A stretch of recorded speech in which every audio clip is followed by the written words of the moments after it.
what are interest rates and how does that have anything to do with inflation?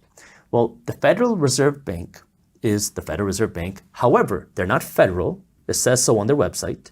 They're not a reserve because they don't keep any cash reserves. And they're not a bank. You and I can't go there to deposit money or do any banking. Right. So the Federal Reserve Bank, while it's not federal or reserve or a bank, they control our monetary supply. They control our money. There's two ways that they can do that. One is through interest rates and the other is through printing money.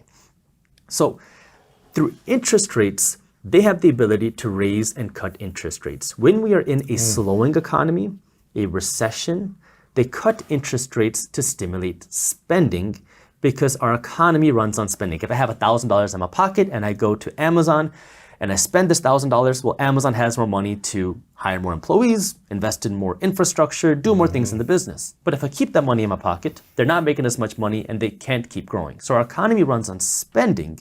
And when you cut interest rates, spending goes up. When mortgage rates drop to 2.5%, people want to go and buy a home. People want to go out and buy more cars. People want to go out and spend money because it's not as expensive. Right. And businesses do the same thing. Institutions are going to go out and borrow an insane amount of money because it's cheap. If I can borrow money, $100 million at 3% a year, and I can grow my company at 5% a year, I'm going to do that all day long, right? And that's what institutions did. So more money gets injected into the economy when interest rates are down. So that's what happens typically when you're in a recession. It creates more inflation, right? Because you're adding more money into the economy. However, it helps to stimulate the economy. Now, when you're in a growing economy and you want to cool down the economy, want to cool down inflation, do the opposite. You start raising interest rates, making it more expensive to buy a home, making it more expensive to live. And then you also can, in this case, remove cash out of the economy. This is what the Fed is trying to do now. How do you remove it out of the economy? So the Fed is, well, interest rates and then their balance sheet. And I'll talk about interest rates first and I'll go into the balance sheet. So the Fed right now is raising interest rates because they want to slow down inflation.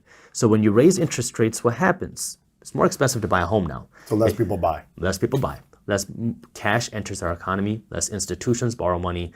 Less corporations borrow money. So borrowing goes down, less dollars enter our economy.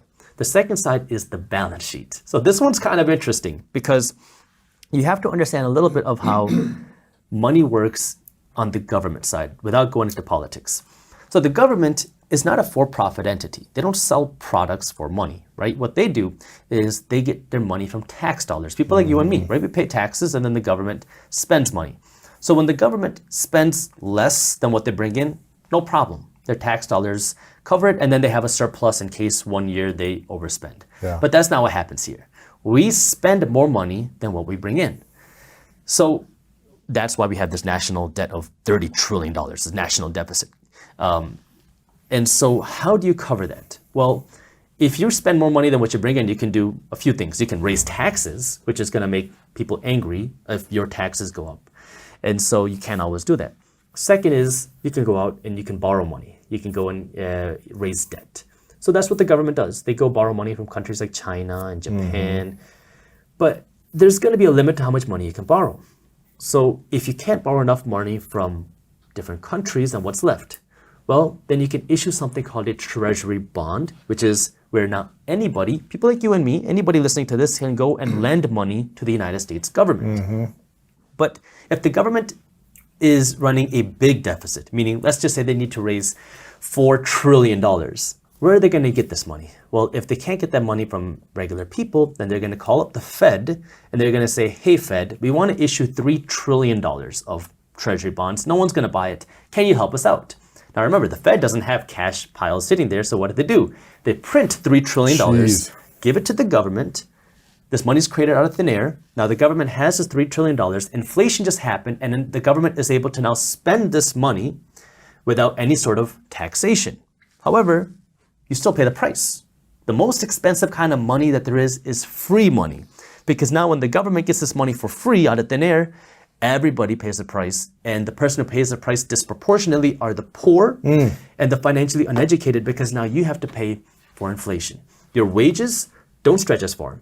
Your savings don't go as far, and now your cost of living is significantly higher. So you're becoming poorer each and every day. Inflation hurts the poor And the reason I'm not even talking about the middle class is because inflation is the reason why the middle class is getting wiped out. It's turning into more poor. It's turning more into either poor or the wealthy, because if you understand what's going on here, you're going to change the way that you use your money, and it creates this divide.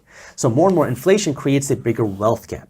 And that's what we're seeing happen now. Some people during the pandemic became insanely wealthy. Yes. You know, they talk about how the richest Americans had gained billions and billions of dollars worth of wealth. Well, the poorest Americans saw no change. Yeah. And so when the cost of living is going up so significantly and you don't understand this, you're being screwed over by the system and you don't even see it happen. So that's the issue with inflation. And if it becomes a real big problem, well, then you can run into some sort of currency crisis, or you can run into an issue where the government can default on their debt. And this is an issue that's actually happening right now, not in the United States, but Sri Lanka. They just defaulted on their debt, the country. Really? What does that mean? We have so much debt. We have spent so much money. We have no way to make the payments. We're going to default. And now the currency goes into collapse. Inflation goes through the roof. The economy goes down. Wow. It's a big problem. And it creates a lot of civil unrest. So that is the worst case scenario, because now you're worried not only about the economy, but you're worried about the currency. And you're worried about being able to find food. You're being able to, food becomes a scarcity.